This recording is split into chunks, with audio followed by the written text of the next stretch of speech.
Agora vamos falar sobre tudo o que está acontecendo. Ó, desses países todos, vou até usar aqui o mapa que o bandido colocou aqui. Desses países todos, quem enfrenta hoje a pior situação é o Peru. Por que o Peru? Porque o presidente do Peru, o problema não é o atual presidente do Peru. O problema é o seguinte, a situação política do Peru faz mais ou menos 10 anos está muito ruim. Então são vários presidentes que não conseguem ficar nem 2, 3 anos no poder e já caem. O atual presidente do Peru também está enfrentando, teve protesto lá, teve uma tentativa de tirá-lo via parlamento, enfim, tá uma loucura no Peru.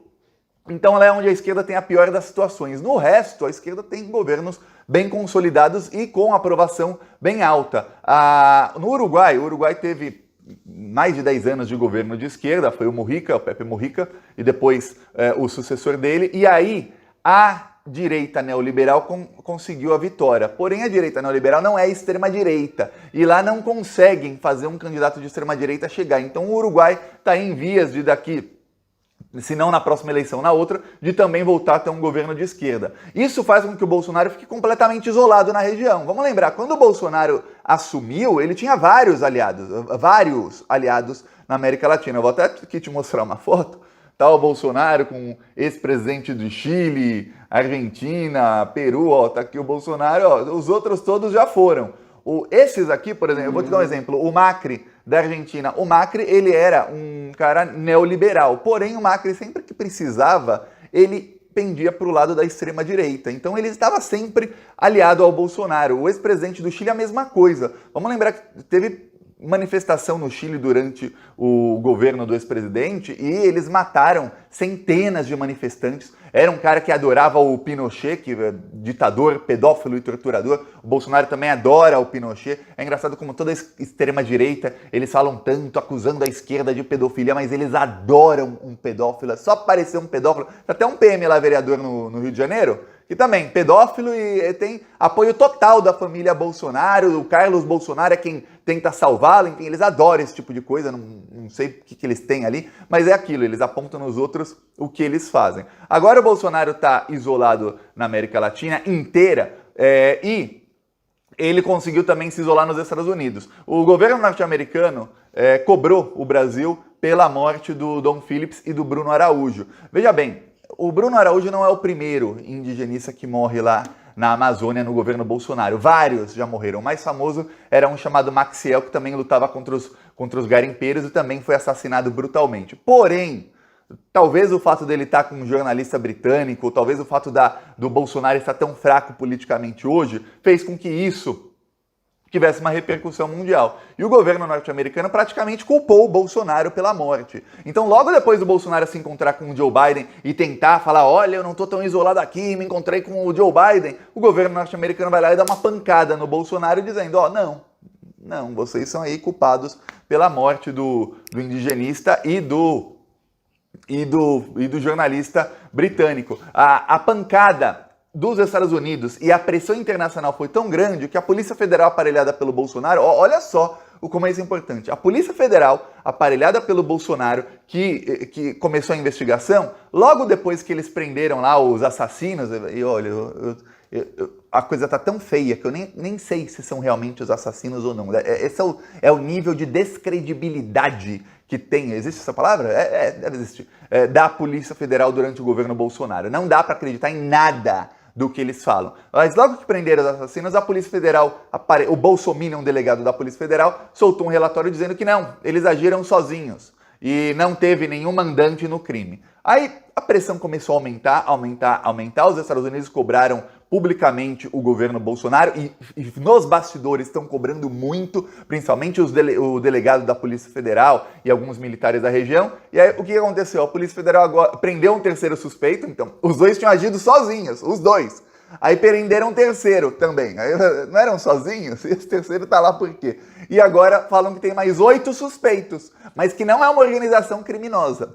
O Código Penal diz que se são 4 ou mais pessoas, é organização criminosa, como diziam os bandidos lá da Lava Jato, ORCRIM. É uma organização criminosa, ou seja, quadrilha.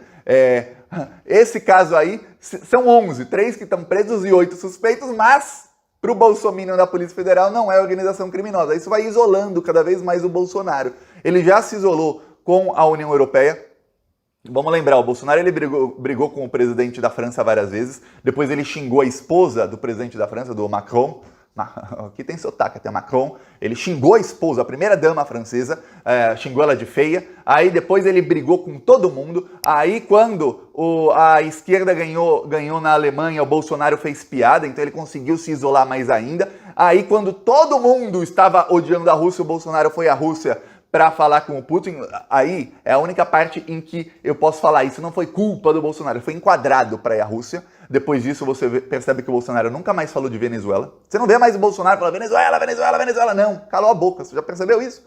Ele pode usar num exemplo que ele fala todos os governos de esquerda, aí a Venezuela está lá no meio, tem um governo de esquerda, mas ele não, aquele discurso de falar que a Venezuela é uma ditadura sanguinária acabou. Você vê esse discurso saindo da boca lá do pessoal do MBL, dos lavajatistas, de parte da grande mídia que tá louquinha para votar no Bolsonaro de novo, mas você não vê o Bolsonaro falando disso. Também você nunca mais viu o Bolsonaro atacar a China, então ele se isolou com a Europa, ele foi enquadrado por Rússia e China, então ele ficou quietinho, ele é praticamente um cachorrinho que tá na rédea curta aqui, ó, tá na a coleira dele tá com a linha bem curta, assim, não pode nem olhar pro lado que a China e a Rússia falou, vem cá, ô Rex. Rex? Não. Então tá ruim pro Bolsonaro. Aí o Biden o chamou para a Cúpula das Américas por uma razão, que ia ser uma humilhação gigantesca pro Joe Biden se o Brasil não fosse para a Cúpula das Américas, porque o México, que é a segunda maior economia, também não foi, e vários países do Caribe também não foram, aí fica aquela, pô, no seu próprio quintal, que eles chamam de quintal, backyard em inglês, é o quintal que os americanos têm geralmente no fundo das casas. Aí o Biden falou isso em janeiro, que a América Latina é o quintal deles, sim, e que ele tratará dessa maneira. E aí no quintal deles não vão, o pessoal no evento dele lá em Los Angeles, aí foi o Bolsonaro foi lá, parece que o encontro não foi bom, não foi nada bom, porque os Estados Unidos voltaram a atacar o Brasil em outras comissões e agora a responsabilizar o Brasil por isso. Então ele se isolou na Europa, ele foi enquadrado pelos dois países de maior relevância hoje no mundo, que são China e Rússia, não são amigos. Ele se isola agora completamente na América do Sul. No resto da América Latina ele está completamente isolado. Muita gente não sabe, mas para brasileiros entrarem agora no México precisa de visto, não precisava. Sabe qual é o motivo de precisar de visto hoje para entrar um brasileiro no México? Jair Messias, falso Messias, né? O diabo Bolsonaro. Esse é o motivo. Ah, e uma coisa, o visto para um brasileiro entrar no México é um visto que você faz online. Desde o dia 1º de junho, o governo mexicano tirou o site do ar. Você não consegue, o brasileiro não consegue mais entrar no México. Essa é a verdade. Tá dificílimo para brasileiros entrarem no México. Falei com vários esses dias que chegaram no México essa semana e falaram, olha, tá praticamente impossível. Um monte de gente compra voo, tudo mais, e perde o voo porque o site fica fora do ar. O governo mexicano não quer brasileiros no México. É isso. Eu até dei sorte que eu entrei um pouquinho antes deles tirarem o site do ar, mas eu lembro quando eu cheguei para viajar para o México, o cara falou, e o seu visto? Visto? Aí, por sorte, tirava online e deu para fazer. Agora não dá mais para fazer online na mesma hora que o site está fora do ar. Por quê? Porque não querem. Por causa do Bolsonaro. Se fosse o Lula, não tenha dúvidas.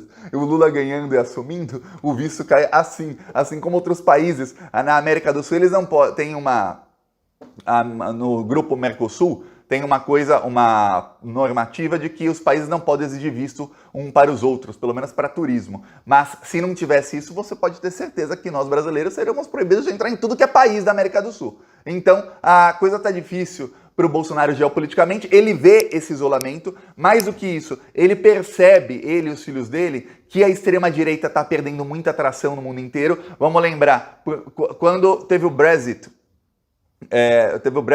em 2015, 2014, 2015, o movimento do Brexit começou em 2013, na verdade, onde começaram vários movimentos de extrema-direita no mundo inteiro. Movimentos que foram lá no fundo financiados pelos Estados Unidos, mas que saiu do controle deles. Aí começaram movimentos de extrema-direita neonazistas em vários países da Europa. A Ucrânia é um desses exemplos onde até deram um golpe de Estado. Começou no Brasil, começou tudo, eles foram ganhando tração. Aí teve o Brexit. Aquilo foi quando saiu do controle dos Estados Unidos. E vamos continuar indo para cima deles. Falou.